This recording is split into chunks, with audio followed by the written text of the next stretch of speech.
The OnePlus 9 Pro. This is the first phone in a while that's piqued my interest, and it all has to do with this little guy down here, co-developed with Hasselblad. Now, usually I don't pay a whole lot of attention to these little joint ventures, since I usually see them as a marketing gimmick, where one brand is trying to mooch off the popularity of the other brand, without much actual improvement to the consumer. But this time seems a little different. For one, OnePlus is dropping $150 million over the next 3 years to improve their mobile cameras, and that's a big deal. And for two, Hasselblad is just pretty cool. One of Hasselblad's more notable ventures was with NASA and the Apollo missions. The cameras weren't digital back in those days, so NASA took a specially adapted Hasselblad camera into space, along with a roll of film that allowed for 70 pictures.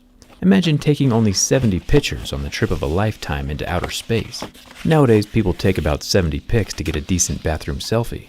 During the Apollo 11 mission to the moon, after the cameras had taken their pictures, they hoisted them up the ladder, took out the film, and then tossed the camera bodies back behind to the moon's surface to save weight on the return trip back to Earth. During all of the Apollo missions, a total of 12 Hasselblad camera bodies were just tossed out and left behind on the moon's surface. Normally we frown on littering, but I guess we can make an exception in extreme situations. Speaking of which, let's hope this OnePlus 9 Pro survives the durability test. Let's get started.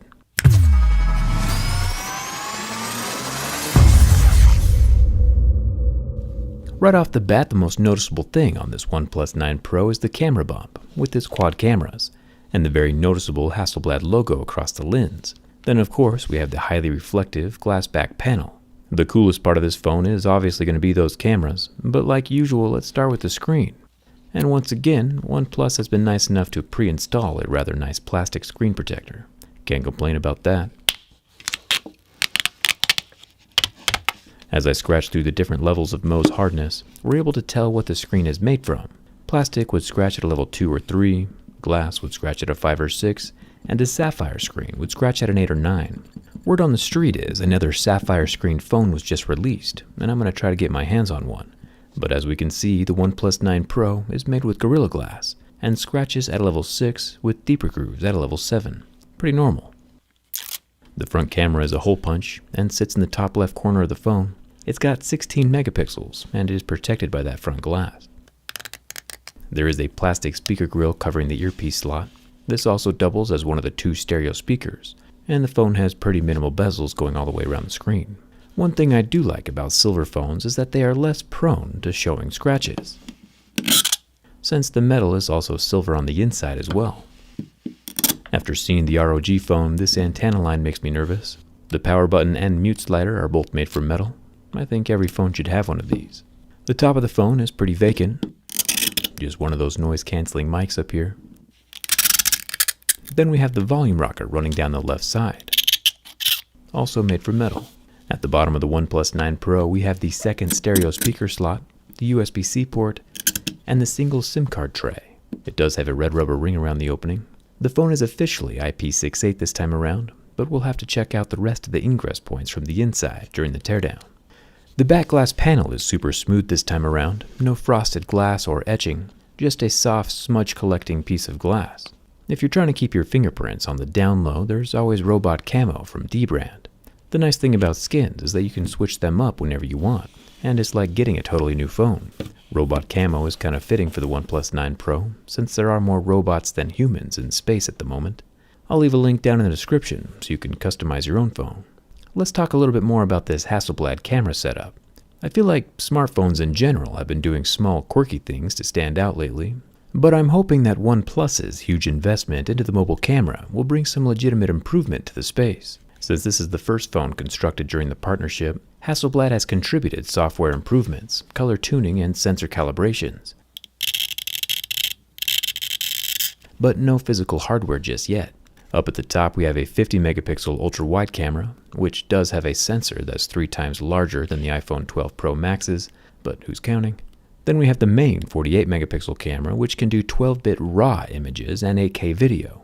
To put that into perspective, this camera can capture 68 billion colors, while the screen can only display 1 billion, which is crazy.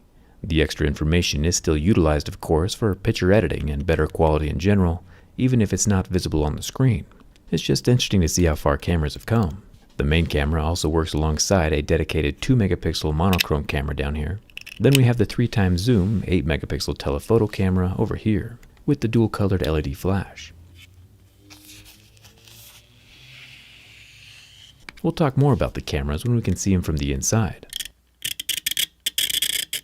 Before we can get to the screen, I haven't had a lot of luck recently with the under-screen fingerprint scanners. They don't consistently read my fingerprints, so I'll get the OnePlus 9 Pro set up, but then give it a nice coating of level 7 deeper grooves. The scanning location is optical, as you can see from the light that helps illuminate my fingerprint for the under-screen camera. It's also positioned very low on the screen, which is interesting, but it does still work every time. No complaints here.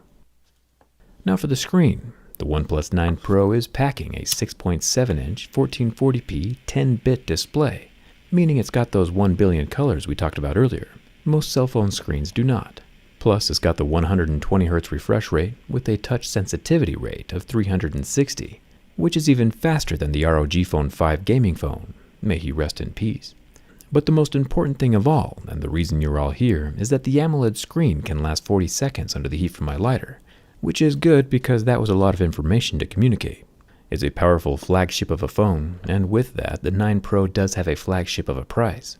The last thing we have left is to check the structural integrity.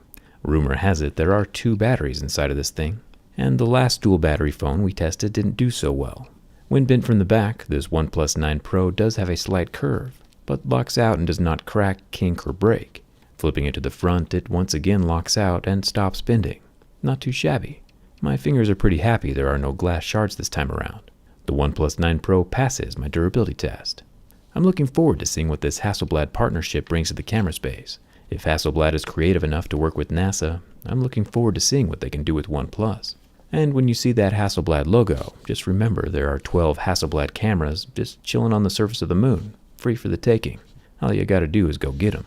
Hit that subscribe button if you haven't already. Come hang out with me on Instagram and Twitter. And thanks a ton for watching. I'll see you around.